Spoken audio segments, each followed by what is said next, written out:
From the studios of Atlantic Television Network here in Port Harcourt, this is ATN International News. First, the headlines.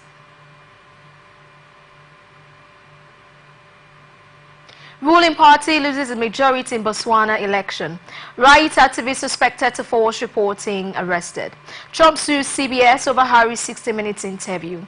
3 human cases of bird flu identified in Oregon. 4 Thai nationals killed near Israel-Lebanon border. U.S. condemns sentencing of prominent human rights defenders. Israel hits southern suburbs for the first time.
Welcome back. You're watching International Tidbits on Atlantic Television Network.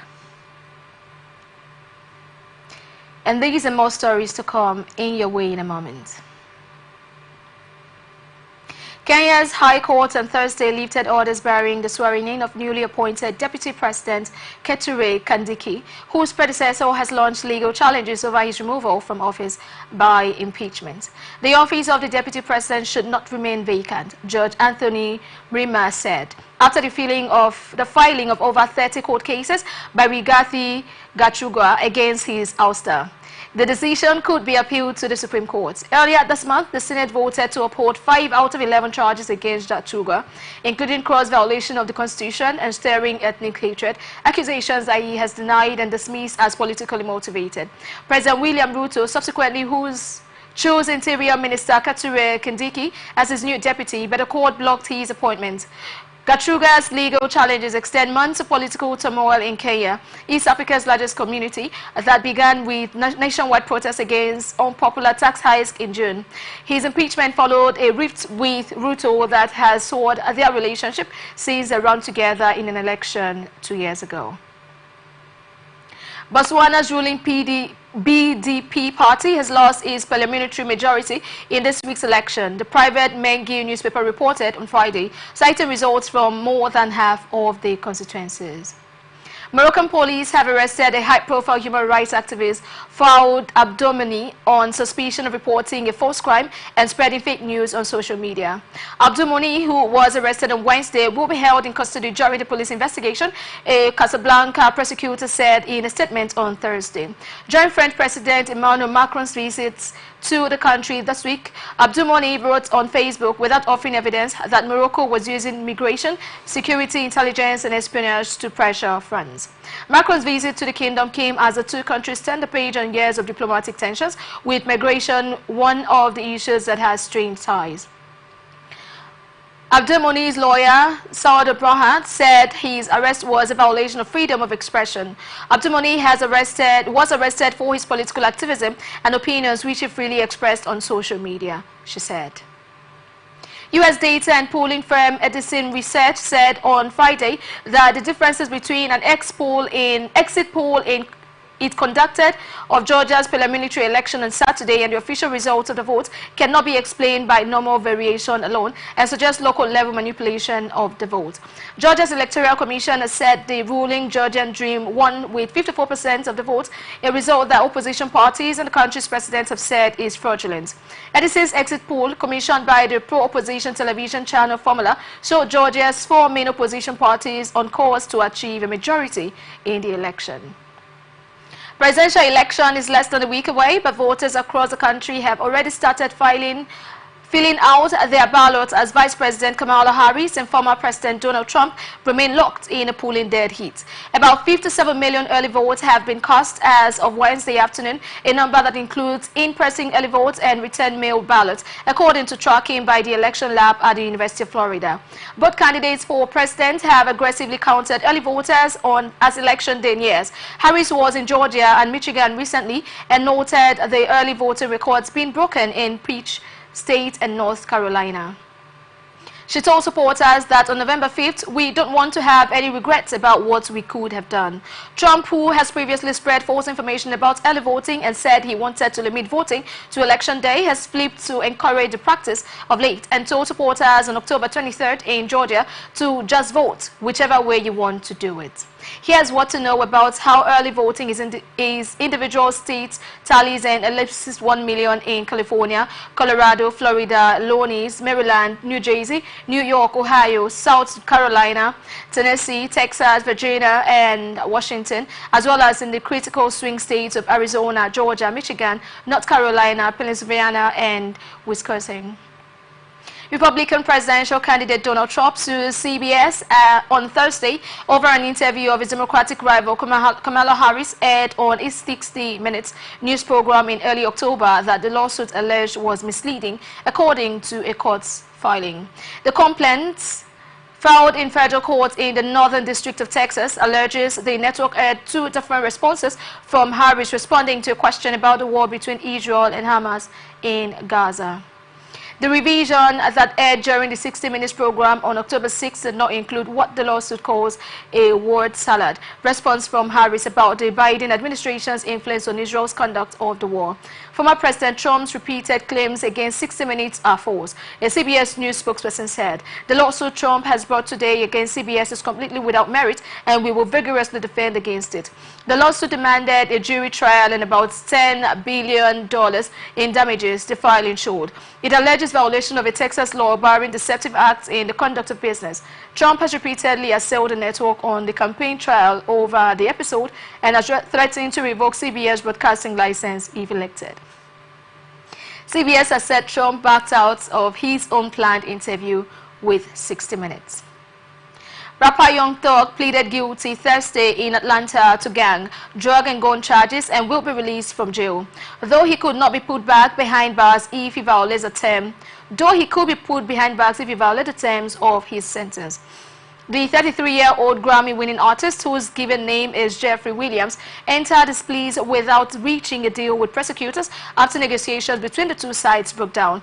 Lead prosecutor Adrian Love said that left the sentence completely up to Fulton County Superior Court Judge Paige Reese Whitaker.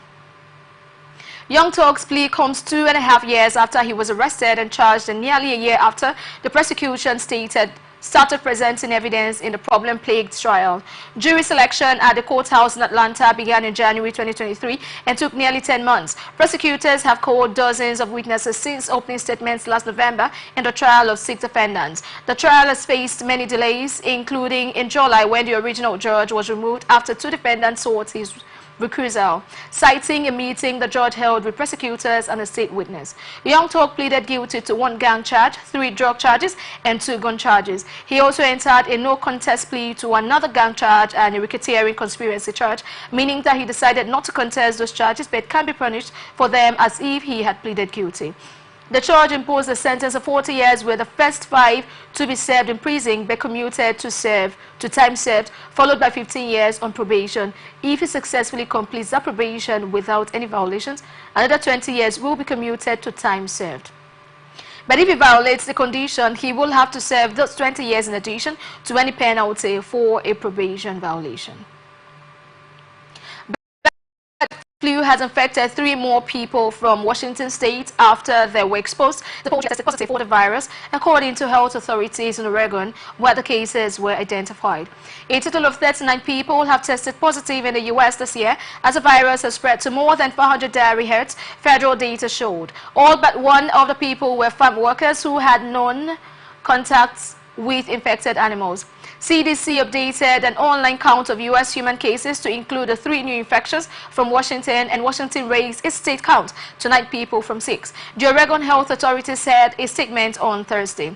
The Washington State Department of Health had no immediate comments. Its website showed 9 humans have been infected after being exposed to poultry. Oregon identified the 3 new cases after the people traveled to the state from Washington while infected. The Oregon Health Authority's statement said they have since returned to Washington, where they have been monitored by Washington public health staff, according to the statement. There have been no infections among people living in Oregon and is no evidence of human-to-human transmission, the Oregon Health Authority said. It added that the risk for infection to the general public remains low. Since 2022, the virus has wiped out more than 100 million poultry birds in the nation's worst ever bird flu outbreak. H5N1 bird flu was confirmed in a pig on a backyard farm in Oregon, the first detection of the virus in swine in the country, and the U.S. Department of Agriculture said on Wednesday. Mexican President Claudia Sheinbaum said on Thursday she will attend the G20 summit in November, hosted by Brazil, marking her first international trip since taking office earlier this month. The decision marks a change from Sheinbaum's predecessor and mentor, former President Andrés Manuel López Obrador, who rarely traveled. As recently as 2 weeks ago, Sheinbaum said she was still weighing whether to attend the November 18 to 19 summit in Rio de Janeiro. We have decided that yes, we will go to G20, Sheinbaum said in her early morning press conference, adding she would return to Mexico on November 19th. The Mexican state of Sinaloa authorities have ordered residents not to don masks or costumes on Thursday night for Halloween to avoid being confused with criminals amid a worsening circle of cartel violence. Home to the powerful Sinaloa cartel, the northwestern state has been wrecked by deadly infighting between factions of the group following the arrest of one of its leaders, drug trafficker Ismael El Mayo Zambada, in the United States in late July. The intra-cartel warfare has left hundreds of people dead or missing since September, and the federal government has deployed hundreds of soldiers to the region. Do not wear a costume or a mask, carrying plastic guns, or dressed up as anyone. The State Security Secretary Gerardo Merida instructed residents in a press conference on Wednesday, also warning people not to be on the streets late at night. Merida said the measures were aimed at keeping people from glorifying crime and violence. Drug traffickers are popular anti-heroes in parts of Mexico, including Sinaloa. Last week, a shootout between soldiers and suspected gang members killed more than a dozen people. Local authorities in other Mexican states, including Baja California and Sonora, have imposed similar measures in recent years in response to high crime rates. Sinaloa, too, has opted for such anti-Halloween rules in the past. Brazilian President Luiz Inácio Lula da Silva has cancelled a trip to the November 14 to 15 APEC Leaders Summit in Lima, a presidential advisor told Reuters on Thursday. The advisor, who spoke on the condition of anonymity, said that Lula made the decision to skip the meeting of the Asia-Pacific Economic Cooperation Forum in order to focus on the G20 summit that will take place in Rio de Janeiro days later. 2 days after the G20 summit, Lula will also be visited by Chinese President Xi Jinping in Brasilia in what is being treated by Brazilian government as his key diplomatic visit this year.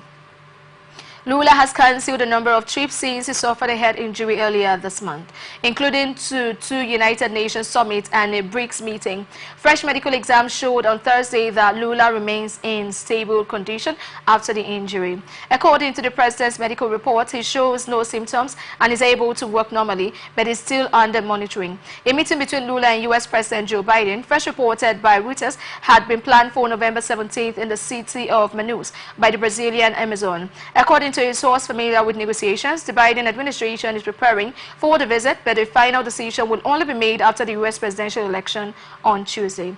According to the source, there is still a possibility that Biden will make the visit even without Lula present, postponing the bilateral meeting between the two leaders until the November 18 to 19 G20 summit in Rio de Janeiro. According to the presidential source, if Biden confirms the visit, Lula's decision to only attend the G20 could be reviewed. Judge on Thursday handed down long sentence to two former police officers for the 2018 murder of Rio de Janeiro City Council woman Marielle Franco, an icon of Brazil's political left, whose killing sparked outrage.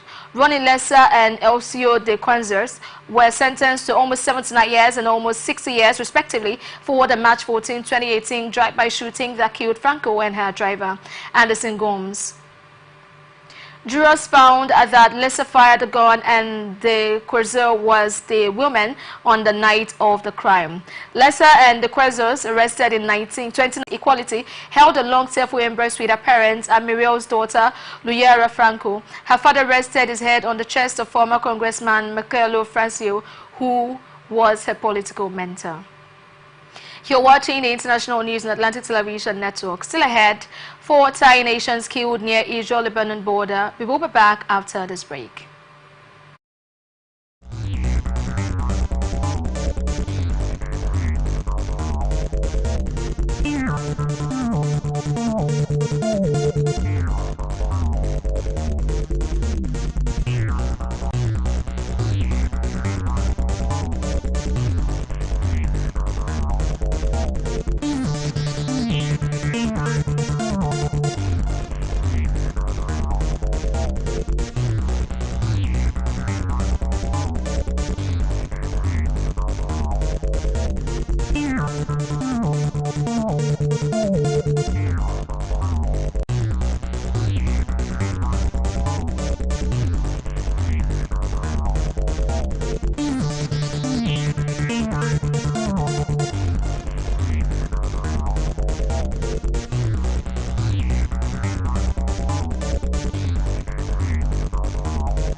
showed large flames and billowing black smoke coming out of a building in the center of the complex in Bekasi, a city on Jakarta's eastern edge. The report said roads had been closed around the factory. Haryanto, a firefighter who was at the factory complex, told Reuters that one person had been found dead at the site. The factory is operated by PT Primosenus Cooking Oil Industrial Prisoline. Miswa, a staffer at the local fire department, told newsmen. New Zealand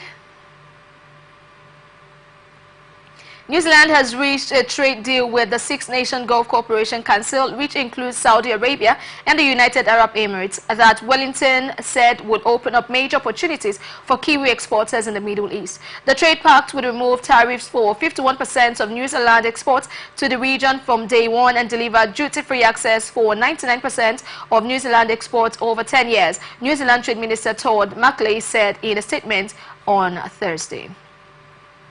Successfully concluding a trade agreement with the GCC has been a long-standing ambition for successive governments for almost 2 decades, Macleay said in Doha. The statement did not specify when the trade pact will become effective. The agreement with the Gulf states comes after New Zealand reached a trade deal with the United Arab Emirates in September.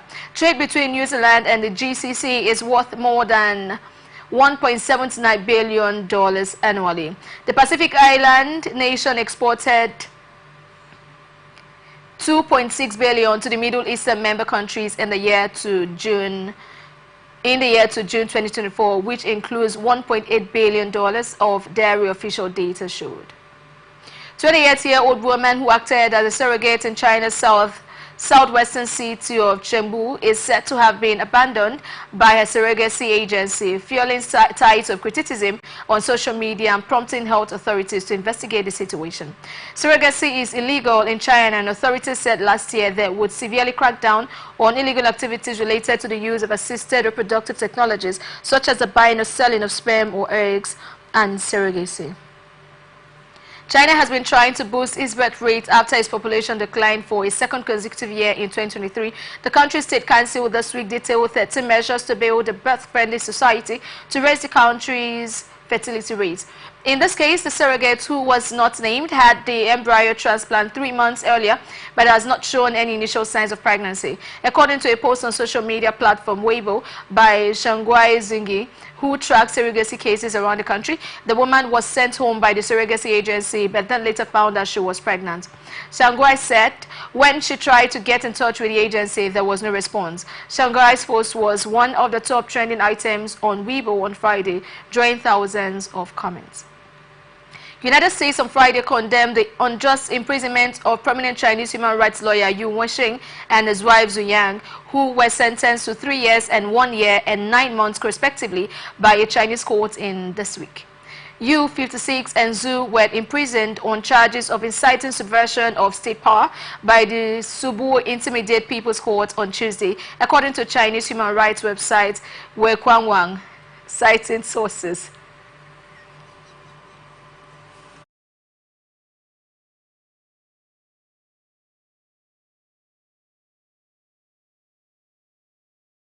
Relatives could not immediately be reached for comment. This sentence demonstrates the PRC's continuing effort to silence those who speak out for human rights and the rule of law, U.S. State Department spokesperson Matthew Miller said, referring to the People's Republic of China. The statement added that foreign diplomats, including from the U.S. mission, had been barred from attending their trial. The European Union, as well as the foreign ministries of France and Germany, also released statements this week calling for their release. The pair were arrested by Beijing police in April 2023 while en route to a meeting with senior EU officials. At the time, the EU said the arrest was a matter of serious concern and urged their unconditional release. Yu was released from a 4-year prison sentence for subversion of state power in 2022 after publishing an open letter calling for political reforms. He was also among more than 300 right lawyers and activists were arrested by Chinese authorities in a 2015 nationwide crackdown. United States said on Thursday that it was concerned by Vietnam's conviction and harsh sentencing of blogger Du Van Thai and deeply troubled by reports he was abducted by Vietnamese authorities in Thailand. The Committee to Protect Journalists cited immediate reports as saying that a Hanoi court sentenced Tai to 12 years in prison and 3 years of probation on Wednesday on charges of anti-state propaganda. It said he had gone missing in Thailand and was later taken into Vietnamese custody in 2023 April. We are concerned by the conviction and harsh sentencing of Dong Wan Tai, a spokesperson for the U.S. State Department said.